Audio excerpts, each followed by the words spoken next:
2003, mexicana Cuadrito en 2017. En Veladora, el poeta Cristian Peña intuye la voz medular de la poesía mexicana. Ramón López Velarde, poeta legendario que construyó su voz obedeciendo el dictado de claroscuros, determinación y fatalidad que aderezara la visión de la poesía factible, en donde la pasión madura y nos rebasa y obsesiona en cada verso. Para comentar este libro dentro del ciclo de Jornadas Velardeanas, una íntima tristeza, realizado por el Centro Cultural Vito Alessio Robles, con el fin de conmemorar el centenario luctuoso del poeta nacional, nos acompañan el poeta Víctor Palomo Flores, poeta Cristian Peña, a quienes presentaré a continuación. Víctor Palomo Flores nació en Saltillo, Coahuila, en 1969. Es editor, ha colaborado en diversas revistas y suplementos como el periódico de poesía Tierra Adentro, Fronteras, Lenguaraz, El Gallo Ilustrado y La Jornada Semanal. Ha incluido en diversas antologías de poesía. Obtuvo el tercer lugar en el primer certamen de poesía Manuel Acuña y mención honorífica en la cuarta edición de los libros de poesía Cartas de Amor para la Señorita Frankenstein en 1999 y Vigilancias, Poemas y Canciones en novela El Pasado, ganadora del Premio Nacional de Novela Ignacio Manuel Altamirano en 2017. Cristian Peña nació en la ciudad de México, es poeta y ensayista, becario de la Fundación para las Letras Mexicanas de 2005 a 2006 y 2006 a 2007 y 2012-2013. Es Premio Nacional de Poetas Jóvenes Jaime Reyes 2008 por el libro De todos lados las voces, Premio Nacional por el libro El síndrome de Tourette, Premio Nacional de Poesía Joven Francisco Cervantes Vidal 2009 por el libro Janto, Premio Nacional por el libro de Pesadillas, Premio Ramón López Velarde 2011 por Heracles, 12 trabajos, Premio Enriqueta Ochoa 2012 por el libro El amor, Premio Efraín Huerta 2013 por Veladora, el libro que presentamos hoy, Premio Bellas Artes de Poesía Aguascalientes 2014 por el libro Premio Nacional de Literatura Gilberto Owen en la categoría de poesía por Expediente XB, Premio Nacional de Poesía Ignacio Manuel Altamirano en 2017, Premio de Poesía Juan Eulogio Guerra Aguiluz 2018 por Short Stories, otorgado por la Universidad Autónoma de Sinaloa, y Carlos Pellicer para obra publicada 2019 por Expediente XB. Bienvenidos, queridos y admirados poetas. Es un placer tenerlos reunidos, siendo ustedes grandes estudiosos de la obra del bien amado poeta zacatecano Ramón López Velarde, quien naciera el 15 de junio hace 133 años, el más dual de todos. Antes de comenzar, invitamos a quienes nos están siguiendo durante esta transmisión en vivo a que dejen sus preguntas y comentarios de la presentación.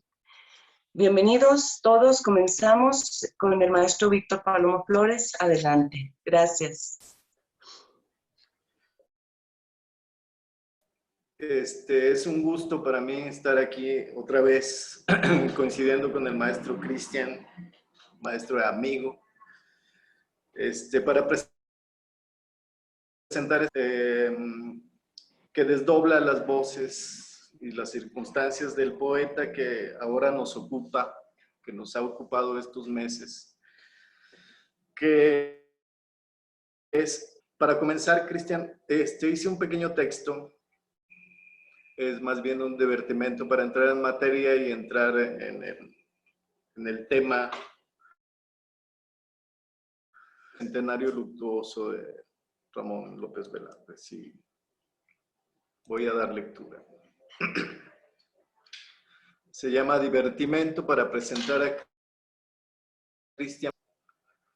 Hablaremos ahora del catedralicio poeta, su tórrido e infantil amorío con una parienta lejana, en cuyos cabellos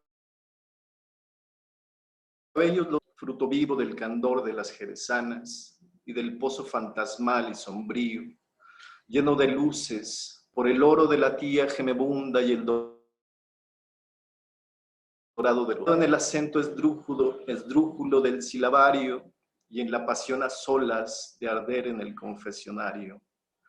Poeta conventual y estrafalario para ir a la panadería o al prostibulario, huérfano de hijos, sacristán en Jerez, juez en Venado, seminarista Luis, abogado del diablo, amigo de Saturnino, amante de Dalila, y en los talles de Margarita, el sabor de los labios, seminarista e islamista, cura de purgatorio, va con su alma de señorita por todo el refectorio. Expulsado por su acento provinciano y 100 años después, exhumado, expuesto y resucitado. 3 años al garete, Jesucristo de toga y birrete, va cargando la cruz de las auroras, porque la vida le dio el efluvio de andar sin ancla ni timón sobre las crestas del diluvio. Y esto me permite preguntarle a Cristian, esto introductorio, como lo hizo Said, como lo hicieron tantos otros, para entrar en materia de este asunto, preguntarte.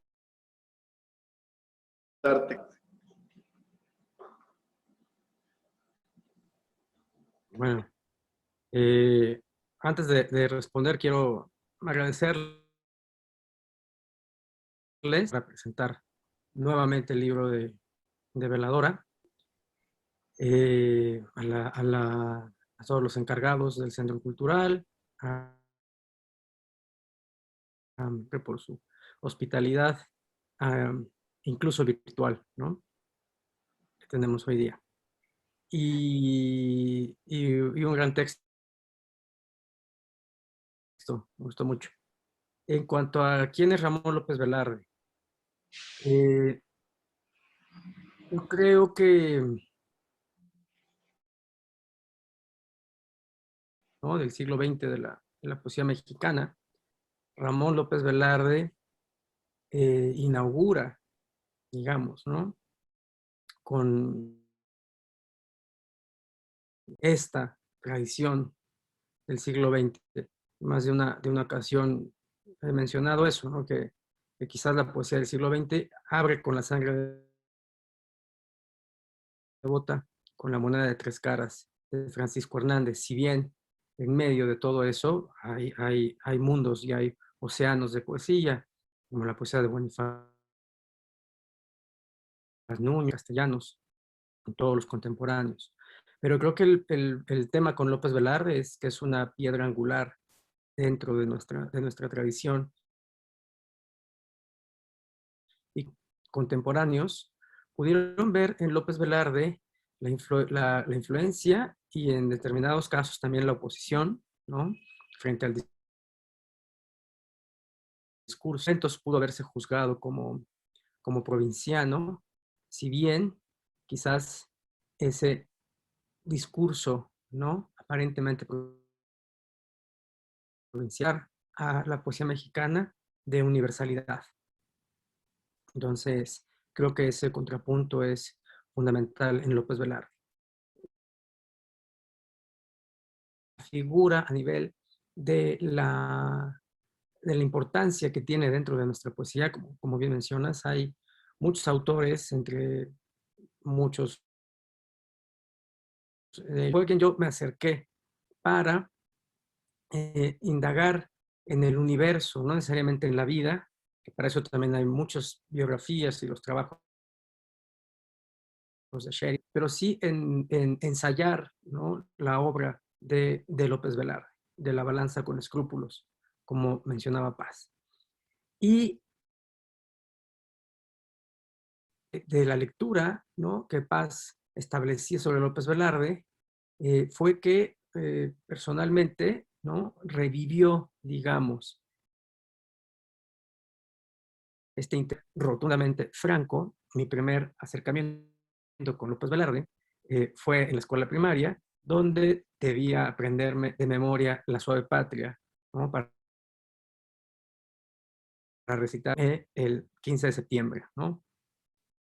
Y de pronto, para un niño de 9, ¿no?, de 10 años, la poesía entraba en memoria. Entonces, la poesía era un trabajo que se tenía que memorizar y no muchas veces comprender. Y con un poema del tamaño de La suave patria, que tiene más de un versos que resultan críticos, ¿no?, como La hora blanda en su vientre de coco. Eh, y entonces yo tenía o venía de esa aproximación con López Velarde. La lectura en forma fue también a raíz de una antología que preparé con Antonio del Toro para la UNAM, que se titula El gallo y la perla, y que era un recorrido de México en la poesía mexicana, ¿no? De qué pasa cuando la poesía mexicana habla sobre México. Y ahí fue que no solo por el tema de México y no solo por el papel designado a López Velarde, tuve un reencuentro con la obra de Velarde y con todos los, en la forma en que se derivaba, ¿no?, en otras escrituras, como puede ser Tablada, aunque fuera mayor que Velarde, y como, ya lo dije antes, se hacía muy evidente en contemporáneos. Entonces, digamos que partían mis lecturas años y al redescubrir a López Velarde, para mí fue como hallar el sol detrás de la montaña, ¿no? Y a partir de esa lectura comencé a escribir estos poemas sobre López Velarde y también sobre las figuras López Velardianas, ¿no?, que como él mencionaba justo en La sangre devota, giran alrededor de la órbita de su voluntad. Entonces, creo que López Velarde es todo de universalidad, insisto, ¿no?, a nuestra poesía, es a la poesía mexicana lo que Baudelaire, ¿no?, a la poesía y personalmente López Velarde es una de las deudas más grandes a pagar con la lengua que hablo, ¿no? Siempre he pensado que escribir es esa deuda con la lengua que hablas y López Velarde resulta de esas deudas que por más que uno escriba e indague y ahonde en él, es complicado y difícil y quizá posible pagar. Muy bien, bastante claro este momento en que, digamos, López Velarde en ti, ¿no? A partir de la poesía, su poesía. Y sí, López Velarde inaugura el modernismo, ¿no? La nueva era, digamos, una era definitiva además, aunque tarda un poco de tiempo en asimilarse esta condición del renovador, ¿no? Se le ponen muchos peros al principio. Finalmente aquí estamos 100 años después hablando de él y sin terminarlo de descubrir, ¿no? Ahora, tu libro tiene el título de Veladora. ¿De dónde viene? ¿De dónde viene el título y cuál fue tu proceso para llegar a ese título? Un poeta como Cristian Peña puede tomar el nombre de Veladora para rendir homenaje a un poeta como López Velarde. ¿Cómo Ya. surge? En realidad, el título del libro fue lo último que escribí. hay ocasiones en que tal, ¿no? Del proceso del libro y en contadas ocasiones también, desde antes de empezar a escribir el libro, el título se, se insinúa a lo lejos, ¿no? O hay cierta noción de cómo podría nombrarse ese libro de poemas. Y en el caso de Veladora, yo no tenía el título, terminé de escribirlos todos y tardé bastante tiempo en dar con el título. Eh, es un libro dividido, ¿no? En 4 apartados, como te decía. En la primera parte es esta agonía de López Velarde en la Ciudad de México. Luego hay unas prosas, ¿no? Que intentan dialogar de algún modo con el minutero. Y luego aparecen estos López Velardianos o estos personajes alrededor de la vida de López Velarde.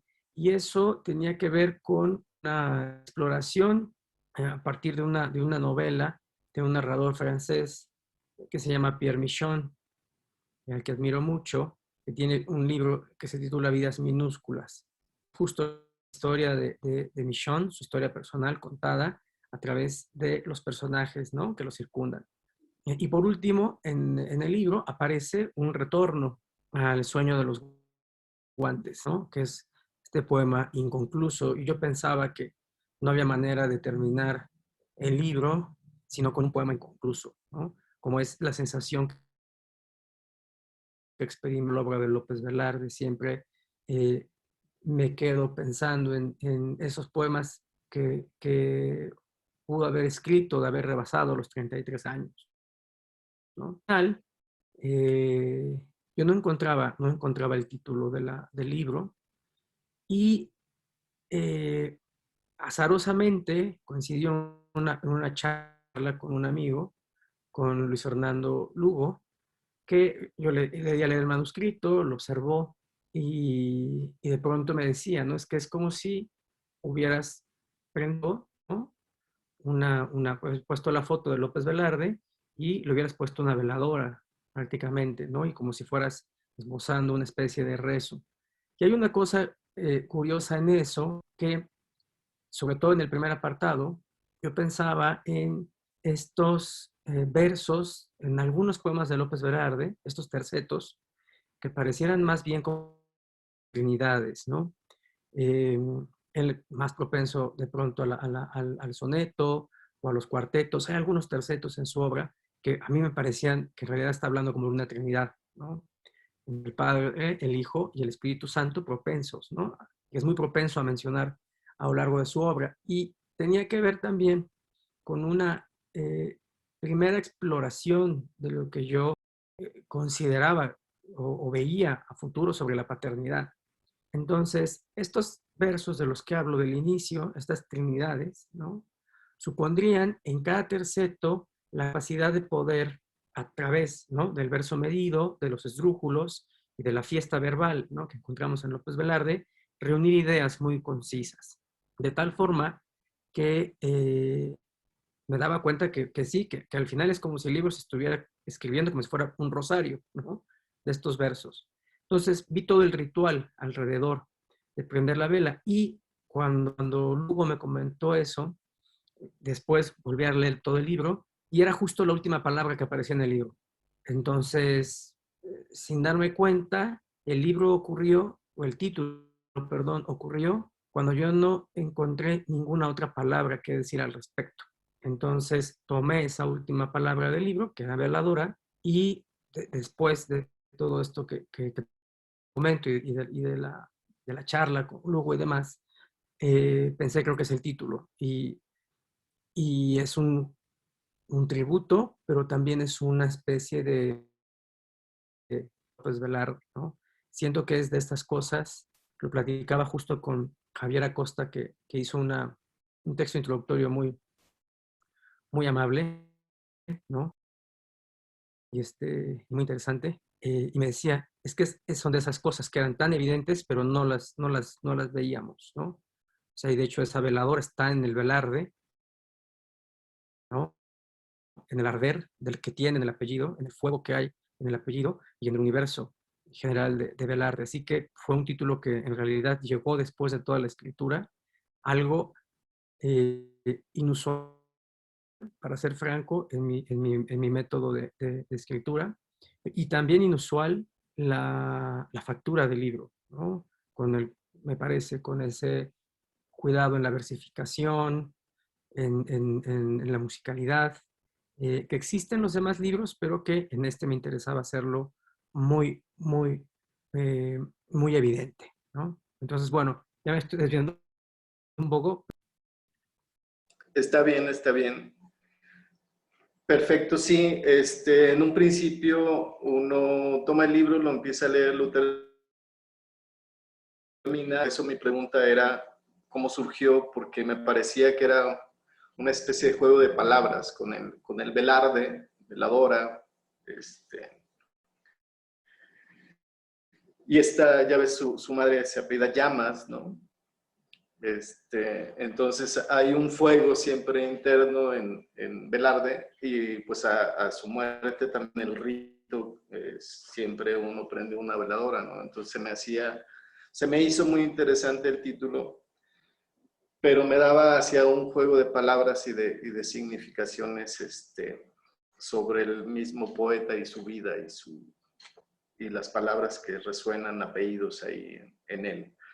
Ahora, antes de escucharte algunos poemas, quisiera que me dijeras, ya nos dijiste que Velarde está desde tu infancia, pero que lo retomas para este libro.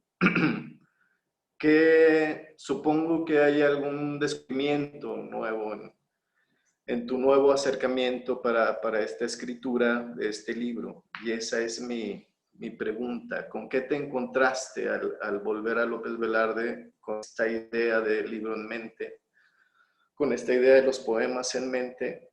¿Qué descubriste? ¿Era el mismo? ¿Cambió? ¿Cómo se movió en tu concepción creadora y en tu concepción personal como poeta y como lector? Sí, definitivamente hay una modificación de las primeras lecturas a la lectura que tuve durante la escritura del libro y a las lecturas posteriores a la escritura del libro, ¿no? Este libro en realidad es un libro escrito en el 2013, y esto que justo mencionaba de la deuda es que no por escribir el libro ya no se recurre a ver, ¿no? Al contrario, creo que después de la escritura es cuando más comencé a seguir indagando, ¿no? En los poemas de Velarde. Creo que eso es algo a acotar. En realidad, quizás este es el libro donde se aborde más un personaje desde un punto de vista, ¿no? De la voz poética. Porque en otros libros, si yo pienso en el libro de Hokusai o en el libro de Villaurrutia, hay siempre alguna otra voz, no necesariamente la del personaje elegido. Y en Veladora sí ocurre, ¿no? Que los poemas están escritos desde el punto de vista de la voz poética, de la voz de López Velarde. Para mí eso es más un que, y lo he dicho más de una vez, me parece que cuando se escribe una novela y el personaje que se decide adoptar es un personaje, el lector no infiere que se trata de la vida personal del narrador. Y en el caso de la poesía, pareciera que siempre que se elige un personaje, hay un consentimiento del poeta hacia ese personaje. Yo creo que eso dista mucho del ejercicio, ¿no? Poético al abordar un personaje. Es como si pensáramos que el poeta es únicamente un cronista de las emociones, ¿no?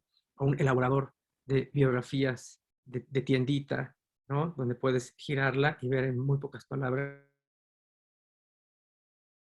Hay una comprensión del universo verbal, ¿no? Y del universo temático de López Velarde. En ese caso, tratando de responder esta pregunta, para mí López Velarde en esa lectura significó sobre todo una aproximación puntual con la paternidad, ¿no? Y creo que es de los temas recurrentes en lo que yo suelo escribir. Quizás cada libro que escribo me acerca y me aleja al mismo tiempo de la figura paterna o de las exploraciones que intento hacer sobre mi figura, la figura paterna, sobre mi padre, sobre mi propia paternidad o sobre la no paternidad en el caso de López Velarde. Entonces, yo recuerdo en mi casa, nunca fue en mi infancia una casa de muchos libros.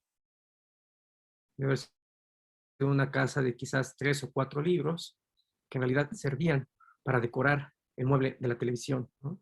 Y eran libros que estaban al lado de los trofeos de boliche de mi papá o de la tele y de otras cosas. Y los libros eran únicamente cosas que decoraban ese mueble. Y claro, entre esos libros había de pronto un declamador, es decir, maestro, ¿no? Y había un libro de versos, ¿no? De López Velarde. Y fue ahí donde de pronto, ¿no? Empecé a leer y, y quedaba no maravillado, pero intrigado dentro de mi infancia por cosas como estas de Yo tuve tierra adentro, una novia muy pobre, ¿no? Ojos inusitados de sulfato de cobre, yo pensado, el sulfato de cobre, y en esa adjetivación de pronto descubría que se podrían decir, crear imágenes inusitadas, ¿no? Como resultan varias en la obra de López Velarde. Entonces, ese acercamiento después a la lectura, al escribir este libro, me di cuenta que volvía otra vez sobre estos temas, ¿no? Sobre la paternidad, sobre esos libros de poesía que quien los había colocado en ese lugar era mi padre, ¿no? Quien sospecho en su adolescencia fue lector de poesía. Y entonces hay una doble lengua, ¿no? Hay una doble lengua que se hereda. Por un lado, esta lengua que hablo y por otro lado, la lengua de la poesía que mi padre decidió callarse, porque si bien leía, ¿no? Durante su adolescencia, nunca escribió o nunca ha escrito nada. Entonces, tiene quizás el valor necesario o la madurez que yo no tengo para leer poesía y callar después de leerla, ¿no? Y ahondar en el silencio que la poesía produce. Yo no tengo ese temperamento ni ese y eso fue lo que me ocurrió con la lectura de Velarde. Fue un reencuentro también con mi figura paterna y fue un reencuentro también y mi versificación, ¿no? Yo recuerdo haber leído con mucha curiosidad Los demonios y los días de Rufas Nuño y maravillarme por la versificación, ¿no? Y lograr esos versos en decasílabos con acentos tan extraños al oído. Y de pronto en Velarde volver al desafío musical, ¿no? Orquestal que de pronto tiene López Velarde. Eso para mi escritura. Entonces también tuvo mucho que ver en este nuevo reencuentro el análisis, ¿no? De notar y desmenuzar casi que cada verso de López Velarde, cómo puede llegar con esa adjetivación y esos estrújulos tan maravillosos, ¿no? Y al mismo tiempo crear este paisaje, ¿no? Poder ver Jerez sin necesidad de visitarlo, tiene de retratar en varios de sus poemas el pueblo, el lugar, el espacio que vivía, ¿no? Y por otro lado, lo último, fue que Paz justo dice, ¿no? Que los poetas no tienen biografía, que sobre su biografía. Y yo platicaba con un amigo en el trabajo de algún personaje mexicano, ¿no? Algún escritor mexicano. Entonces pensábamos, claro, se encuentra Cuesta, ¿no? y El tormento de Cuesta, o toda la generación de contemporáneo, Rulfo, y de pronto fue López Velarde, y me decías que López Velarde es una vida aburrida, la de López Velarde, ¿no? Y entonces dije, ok, quizás sea la percepción que hay por ser el poeta nacional. A mí me parece que López Velarde es una de las vidas más llena, ¿no? De laberintos, de callejones, eh, de sospechas y de muchos cabos sueltos en los que de algún modo se ampara el libro, ¿no? Hay esta cosa sobre la prima ficticia o real, posibilidades de su enfermedad, sobre la sífilis, ¿no? Sobre el tormento, y que de pronto, cuando digo que representaba y representa a la poesía mexicana lo que Baudelaire a la lengua francesa, me parece que también tiene, ¿no? En su vida y en su vida de provincia estas calles a visitar, que locamente apetecible, ¿no? De entrarle, por decirlo de algún modo, al chisme, ¿no? Sobre López Velarde. Pues eso fue lo que me pasó con la relectura. Sí, sí, sí, nada que ver con lo aburrido, ¿no? Su vida, ¿no? Desde el inicio y yo en un determinado momento me puse a hurgar un poco en López Velarde y vemos que su padre es José y su madre es María, ¿no? Y que tiene una novia, María Magdalena, ¿no? En calle de Parroquia, en el número 33, ¿no? Ya nomás nos falta el Gólgota, que puede ser la calle de Jalisco, ¿no? Ahí donde estaba Margarita Quijano a la vuelta. Me interesó mucho lo que dijiste de la figura del padre y recordé que tienes un texto en este libro de Veladora en donde lo abordas, ¿no? No sé si pudiéramos escucharlo de tu voz, de donde hablas del padre. Hay varios, pero creo que tengo más o menos claro en cuáles aparece. Sí, por favor, te escuchamos. Bueno, en realidad aparece muy al inicio del libro, la figura paterna, y este es el primer apartado del libro, se titula Ramón López Velarde agoniza en un modesto apartamento de la colonia Roma, ¿no? Modesto como su nombre. Este es el número 2 de ese apartado y dice: me he vendado el cráneo para no oír las voces que llegan de fuera. Encerrado en mí mismo, se unen los hemisferios del cerebro y crean un continente fantasmal. Mi cuarto se convierte en purgatorio. El suelo cruje en su hambre de termita y en el papel tapiz se desdibuja como una mancha púrpura el rostro calcinado de mi padre. Mi padre, mi padre elaborando su acta de defunción.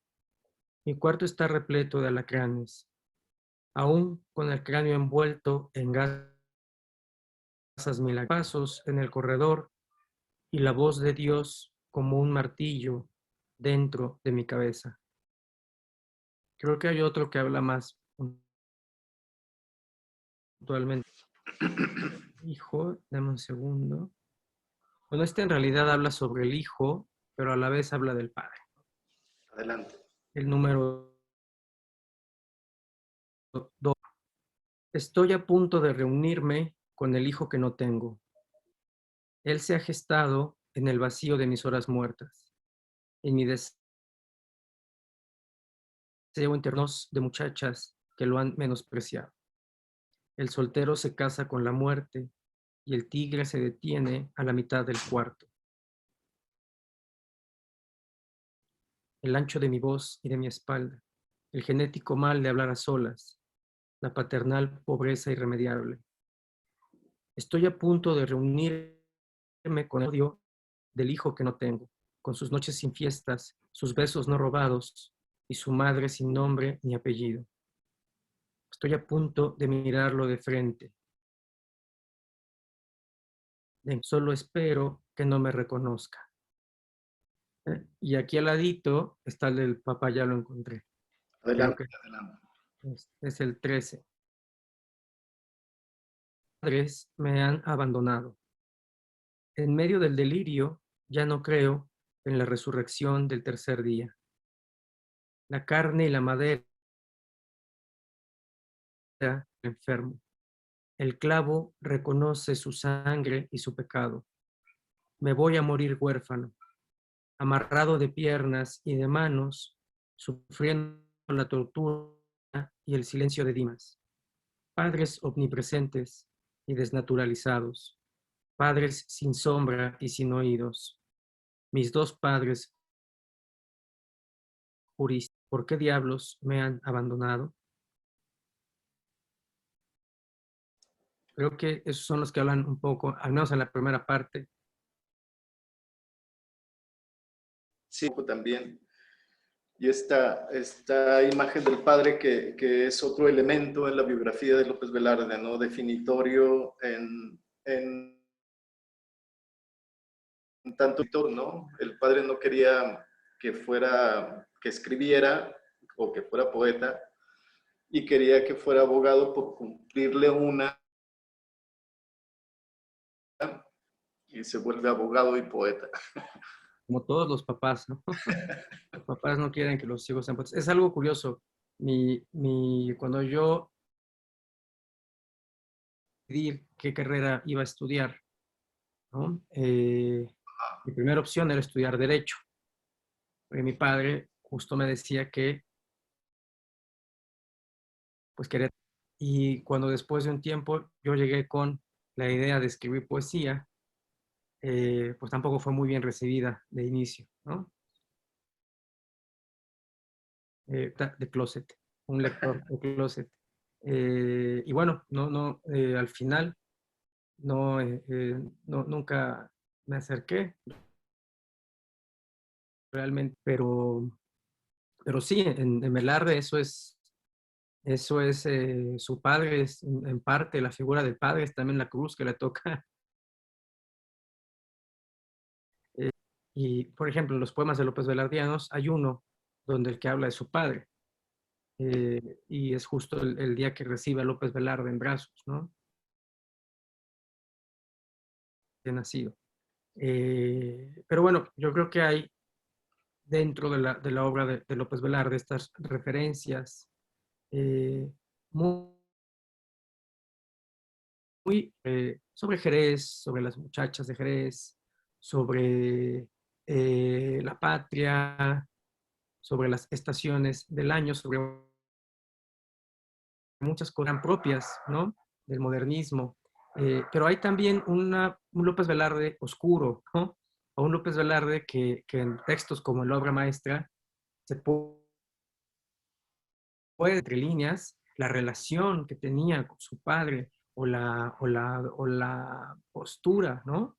Frente a la paternidad y a esa figura. Siempre oculto, aún en cada poema de López Velarde. Temas, ¿no? Con los que no se le suele asociar y que a mí me interesa traer, ¿no? Digamos, de ese manantial que es Velarde para este libro. Tienes esta veladora a lo, y tienes un expediente a Javier Villaurrutia, que son poetas ligados en el mismo tiempo y en una tradición, símbolos en sus temas y en sus estructuras, estilos. ¿Tienes algún plan de seguir con alguien más? ¿Con algún otro poeta Sí. de estos? Según yo ya te había contado eso, así que siento esa pregunta como de las que ya te sabes la respuesta. Pero sí, otro de los poetas que siento que al igual que con Velarde, se leen en un primer encuentro y cuando vuelves a ellos, ¿no? Que me ocurre con poetas de otras tradiciones. Me pasa lo mismo con Paul Celan. no es el mismo Paul Celan que leí, y quizás fue el primer poema que escribí realmente sobre Celan hace ya unos años, que cuando lo mes, ¿no? Hay poetas y hay obras que persisten. Puede pasar con Celan, puede pasarme con Dickinson, y pasa en poesía mexicana, me ocurre con Velarde, con Villaurrutia, por lo cual también elaboré el expediente, porque reconocía como estas figuras que yo reconozco como vitales, ¿no? Y sobre todo para la segunda mitad del siglo XX y para inicios de Villarrutia y Paz, ¿no? Y que además Paz se encarga, ¿no?, de ensayar a Villarrutia y también volver a darle el lugar a Villarrutia dentro de la poesía mexicana, al mismo tiempo que era algo que Villarrutia hacía con López Velarde, ¿no? Recuerdo que esto lo platicábamos en, en la FLM con Antonio del Toro. eh, Teníamos como esta búsqueda, ¿no?, de qué opinaban los contemporáneos de López Velarde. Y Tony traía cuento, justo aprovechándole a López Velarde, de pronto la verborrea que podría tener, ¿no? Y que exageraba en sus palabras, y que donde tendría que decir niño, él decía párvulo, ¿no? Y cómo Villarrutia lo contradecía diciéndole un párvulo no es lo mismo que un niño, ¿no? Un niño puede tener de tal a tal edad y un párvulo es un niño con estas características específicas. Entonces, nació, ¿no?, justo de esa línea, Villaurrutia, con su teatro de sombras y con su poesía de terror, ¿no? Era también una charla con Del Toro, que yo le decía, es que pareciera que en la poesía mexicana hay ciertos géneros de poesía que no se indaga, ¿no? No hay poesía de ciencia ficción, no hay poesía de naturalista, no hay poesía, que no hay poesía de terror. Y él me dijo, ¿cómo no? Villarrutia es el poeta de terror, ¿no?, de la poesía mexicana. Y entonces también, Es un poeta de fantasmas, ¿no? de fantasmas, Velarde es un poeta de fantasmas. Y bueno, terminé también el libro del expediente. Ese es otro tema, no es la voz de Villaurrutia la que habla, es realmente la voz de un detective, ¿no? Un detective ficticio que pretende encontrar pistas para determinar si su muerte fue muerte natural o si fue un suicidio. Y en el transcurso de eso hay un viaje sobre la relación, ¿no?, de mi escritura con la obra de Villaurrutia, que toca desde mis años en la preparatoria, la propia preparatoria de Villaurrutia, estos poemas de ciencia ficción. Hay un poema de extraterrestres, es un borde, ¿no?, de lo más cercano a una novela negra, digamos, puesta en verso. Y con Paz, que me parece que es la tercera acción, digamos, de ese mapa, es un libro en proceso, yo no lo termino, pero siento que también responde a otro estado, incluso personal. Es un libro como con cierta calma, cierta tranquilidad, o una manera distinta, ¿no?, de aproximarse a mirar las cosas, más cercana a los demás libros de Paz, que a diferencia de Velarde o de Villaurrutia, yo pienso que Velarde y Villaurrutia pueden ser autores que son como planetas, ¿no?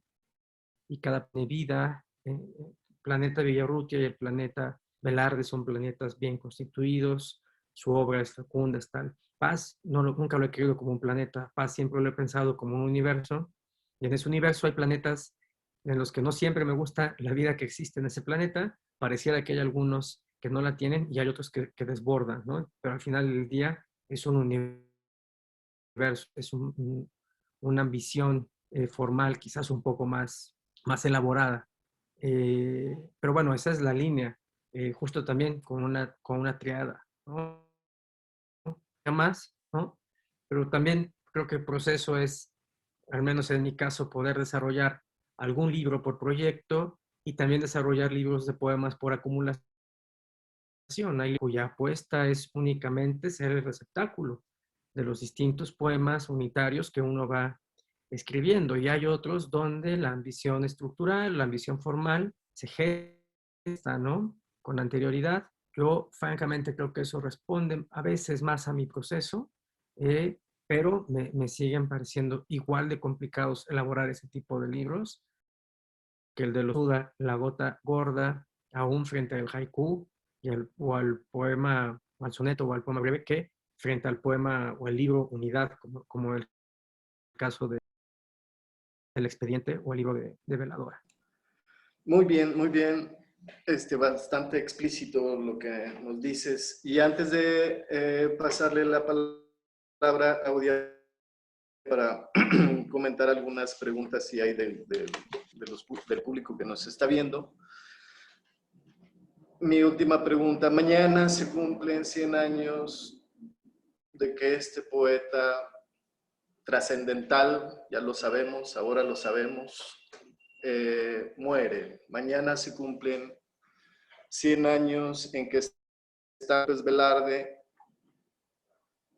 pero también 100 años de que tenemos esta obra entre nosotros que nos hace reflexionar, que nos hace pensar, que nos hace disfrutar, este enigmático vientre de coco, ¿no?, que tampoco se devela muy todavía. ¿Qué decir a 100 años de la muerte de López Velarde, que estamos aquí recordándolo para la gente, para las nuevas generaciones? Creo que no sé si se siga recitando en la primaria como te tocó a ti. No sé si en la prepa, teniendo este interés de esta diferencia de palabras que usaba Velarde, ¿qué decir a 100 años sin López Velarde, maestro? Yo no lo sé. A mí me pareciera que en el ejercicio, ¿no?, el ejercicio fundamental de la poesía, con esto a que Borges refería sobre que la poesía es mortal y pobre, ¿no?, creo que el lector de poesía es un lector enclaustrado hasta cierto punto, ¿no? Siguiendo en el universo de Velarde. Es un lector a ensimismarse en su lectura y es una lectura de una manera íntima, ¿no?, siempre íntima, y que al leer de poemas, a diferencia de otros libros y de esta expresión de que hay libros que te dan cosas, hay novelas, hay libros de investigación, hay libros de cosas que si los lees te dan algo. Yo creo que la poesía, por el contrario, siempre nos quita algo, ¿no? La poesía siempre se lleva algo de nosotros y se lo lleva a lugares nuestros que incluso desconocemos de nosotros mismos. Nos orilla a ese lugar de silencio. Yo encuentro esa zona de silencio en toda la obra de López Velarde. No sé si la generación más reciente de autores, de lectores, lo tiene que ver quizás con la capacidad de poder leer muchas otras tradiciones a la par, ¿no?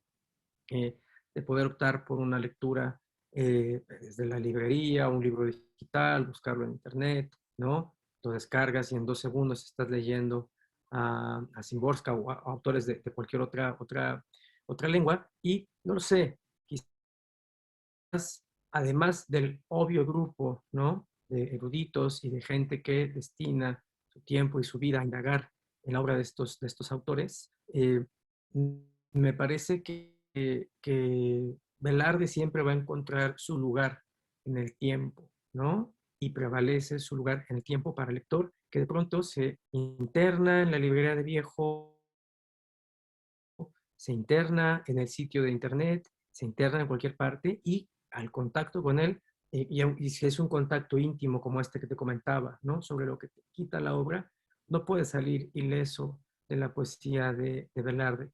Quizás hoy, ¿no?, mañana, por ser centenario y en esta fecha, le estamos colgando, ¿no? De coronas y prendiéndole veladoras, pero esa llama no se apaga de Velarde, está todo el tiempo ahí. Y la intención mía con Veladora no es necesariamente traer, ¿no?, hacia un lector más joven, o poder decir que un poeta contemporáneo lee a un autor con cierta tradición, pudieras como retomarlo. Pero hey, a mí uno de mis libros favoritos, ¿no?, es Las bodas de Cadmo y Armonía, de Roberto Calasso. Y por Calasso, ¿no?, yo tengo que volver a los griegos y tengo que volver a los latinos y tengo que visitar esas obras porque me apetece, porque me abre la línea, ¿no? Entonces, creo que el banquete está servido, ¿no?, de Velarde. Ya depende del hambre que uno tenga o qué tan insaciable pueda ser su apetito, ¿no? Pero me parece que es vigente y seguirá siéndolo, porque la poesía, que lo es a fondo, que lo es realmente, pues es el lugar que ocupa en el tiempo. Muy bien, muy bien. Muchas gracias, Cristian. Me despido yo leyendo un poema de tu libro, el número 5, de tu libro Veladora, que recomiendo a la gente lo busque, que lo leamos y nos acerquemos a tu voz, y con esta voz también nos acerquemos a Velarde. El número 5 de Veladora dice: se abre paso en mi carne una flor punitiva. La sífilis esdrújula hasta el alma, la gota, categórica y venérea, mesalina, sus pechos bordados y el clítoris de Aspasia de Mileno. Tengo la culpa yo de suponerlas en Magdalena y Carmen y María en un cuarto de hotel sobre un catre polvoroso. ¿Alguien puede culparme por comprarles el cielo? Mi entrepierna chorrea como grifo averiado. En cada desnudez ya presentía la muerte, y no hay muerte pequeña en castellano, querido Baudelaire. Mujeres errabundas, vengan a visitarme, se los ruego. Si no basta pagarles con mi muerte, tal vez me alcance con la excomunión. Muchas gracias, Cristian, y le paso la palabra a Claudia Barrueto por si hay preguntas. Gracias a los dos por esta charla y por esta brevísima lectura. Yo también quisiera leer un poema de Cristian, que también, bueno, pues hablaban de los fantasmas y del terror, esta poesía, ¿no? Que sí existe, ¿no? Hay momentos muy espeluznantes también en estos poemas de Veladora, Cristian. Hay uno en especial, bueno, que se llama Tercer Acto, que dice: al final todo luto se guarda a media asta, no hay patria más cercana que la de los muertos. Recordando lo que decía Quevedo, ¿no? Vivo en conversación con los difuntos y escucho con mis ojos a los muertos, ¿no? Pues sí, o sea, parece que en la poesía es como una llamada muy, muy importante, ¿no? Un lugar muy recurrente, estar siempre en conversación y en traer a estos poetas, por ejemplo, pues cuando leemos a López Velarde, todo el mundo lo siente muy cerca. Digo, lo hiciste tú con este libro al escribirlo, ¿no? Y creo que sí es como una mano extendida a los nuevos lectores para que conozcan a nuestro poeta. Y bueno, también otro momento en el libro, también así muy, muy fuerte, es cuando él sabe que va a morir, ¿no? Y sabe que se va a atragantar, que va a estar hablando y hablando hasta atragantarse con su propia lengua. En fin, tenemos una pregunta aquí en el chat. Dice Stella Rigel, ¿cuál es tu poema favorito de Ramón López Velarde, Cristian? Esa es difícil. Yo creo que no hay uno favorito, pero sí hay algunos que intrigan más que otros. Y para mí el sueño de los guantes me parece que es un poema que intriga, es un poema de terror, ¿no? Cuando podemos pensar que esta aparición o estas manos que Velarde ve en sueños pudieran ser las manos descarnadas, ¿no? De la muerte o de Margarita Quijano o del personaje femenino, ¿no? Que supongamos, la verdad es que es una aparición fantasmal. Si bien hay otro poema de Velarde que yo aprecio mucho y que fue uno de los reencuentros, ahora que Víctor platicaba, que en una ocasión en la Fundación para Letras Mexicanas, Claudia era compañera mía en esa fundación, nos visitó Rubén Bonifaz Nuño, ¿no? Y fue maravillosa. Y yo creo que es la única vez, francamente, que yo he sentido la presencia de un poeta en la habitación. Con todo y que ahí habíamos como 9 o 30 pelados becados por decir serlo. Pero ese fue realmente el momento en el que dije estoy frente a un poeta, y me refiero como si lo estuviera frente a lo que acabo de decir, ¿no? Sobre Celan, sobre Dickinson o sobre Villaurrutia. Y los más, digamos, duchos, ¿no? O los más engreídos, lo atacábamos con preguntas sobre Ronsard y sobre poetas del siglo de oro o sobre Catulo. Y de pronto bola y fumó su cigarro y empezó a decir en voz alta, ¿no? Hermana mía, hazme llorar. Y empezó a recitar el poema de Velarde de memoria. Y cuando lo concluyó, yo recuerdo haber pensado, qué maravilla, ¿de quién es esto? Yo no sabía que era de López Velarde, no recordaba que fuera de López Velarde. Yo tenía 19 años, ¿no? Claro, ahí está la respuesta, ¿no? No era nada de lo que le habíamos platicado. No tenía que ver con Thomas Mann, no tenía que ver con Thomas Bernhard, tenía que ver con López Velarde. Entonces, es otro de los poemas que yo aprecio mucho de López Velarde por ese recuerdo que me trae no solo de Velarde, sino de ese encuentro con Bonifaz, ¿no? Claro. Oye, Cristian, y bueno, ¿cómo fue, por ejemplo, cómo es la música de tu libro? Porque también es una música extraña, ¿no? También como la de López Velarde. De pronto leerlo en voz alta. Ayer tuvimos una lectura donde había poemas del libro Veladora y pues sí, también suena raro. Tal vez pensaba en la imagen esta de la campana, ¿no? Del bronce sonando. También era como estos ecos como cortados y luego extendidos. No sé, es algo muy bien logrado y muy y que suena mucho, ¿no? En tu poesía. ¿Cómo fue que tú diste con la música? ¿Cómo puedes hablar de tu música en tus poemas, especialmente en este libro? Bueno, yo creo que tiene que ver con una revancha, decirlo, como una especie de venganza con ciertos inicios de mi escritura, ¿no? En realidad, yo no estudié letras, ¿no? Formalmente en una universidad.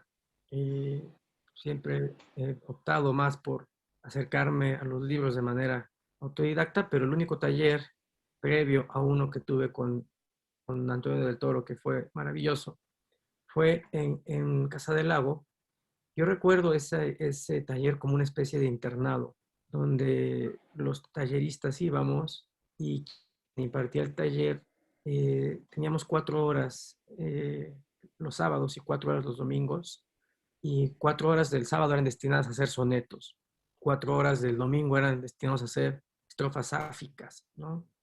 Y ahí nos tenías a los 5 o 6 armando la mayor cantidad de sonetos posibles, y era casi casi que el que hiciera más y estuviera mejor rimados ganaba la rifa, ¿no? Y yo recuerdo haber como abusado ahí el oído, pero creo que desde mi punto de vista había una música previa a la versificación, que se complementa con la versificación. Y llegué a aborrecer escribir poesía, ¿no? En ese momento dije, es que no puede ser únicamente esto, no puede ser saber escribir un soneto sobre los tenis, ¿no? Eh, tiene que haber como algo más. Y creo que en los primeros libros yo guardaba mucho esas herramientas, ¿no? Aunque las tenía, optaba más por el poema en verso libre, por el poema en prosa, como si quisiera guardar eso que yo de algún modo conocía, ¿no? O creía dominar. Y llegado el caso, llegado el punto, ¿no? A escribir el libro de Velarde, eh, fue posterior a un libro sobre Heracles, en donde había un derroche formal, más en línea, ¿no? Quizás con los ejercicios de Carson, donde puede caber un ensayo, un poema breve, un poema largo, e incluso lo que le ocurre al libro de Hokusai, que es un verso extendido, sin ser versículo, sin ser párrafo, sin ser prosa. En Velarde hay una reconexión y una como reconciliación, pero a la vez venganza, ¿no? Con esa forma de comprender la versificación, y que se puede versificar en la poesía contemporánea, ¿no? No se suscribe a que entre más experimental pueda parecer el verso, la ruptura, ¿no? El corte, el poema es más novedoso. Entonces, para mí tenía que ver con eso, con traer de vuelta ese ejercicio, ¿no? Retórico y de versificación, y mostrar que tiene la misma vigencia y que es igual de contemporáneo que un poema con un corte de verso abrupto, escrito sin puntuación, etc. Entonces, tiene que ver con él, y tiene que ver propiamente con López Velarde. O sea, me parecía complicado poder pensar el universo de López Velarde sin toda esa fiesta, ¿no? De acentos y de esdrújulos. Hay una parte del libro que yo recuerdo, no recuerdo el poema tal cual, pero me gustaba pensarlo medio agónico, hablando con los pericos, ¿no? Enseñándoles las esdrújulas. Y entonces poder decir de ahí que de ahí se desprende el relámpago verde de los loros, ¿no? Y me imaginaba al perico repitiendo palabras esdrújulas. Tiene que ver eso, y creo que su musicalidad parte de ahí en lo personal, con esa forma que creo que había dejado a un lado, ¿no? Del verso, ¿no? De la en forma, y por otro lado que no le veía otra manera de aproximarme a López Velarde, sino mediante esa música. Y por último es eso que le comentaba a Víctor, ¿no? La idea de poder generar en estos 3 versos, en estos tercetos como rotos, la posibilidad de dar una imagen o crear una metáfora que pudiera encapsular uno de los temas de Velarde, ¿no? Desde la gota categórica, ¿no? Y venérea de la sífilis, hasta el martillo, ¿no? De Dios que le golpea la cabeza eh, por dentro, pero todo eso estructurado, ¿no? Con un corte de verso que remitiera al de la poesía de Velarde. Muy bien. Bueno, pues no hay más preguntas. Yo creo que ya vamos sobre el tiempo. Bueno, pues antes de despedirnos, queremos recomendar el libro de Cristian, que lo busquen en Cuadribio. De verdad que es un libro revelador, es un libro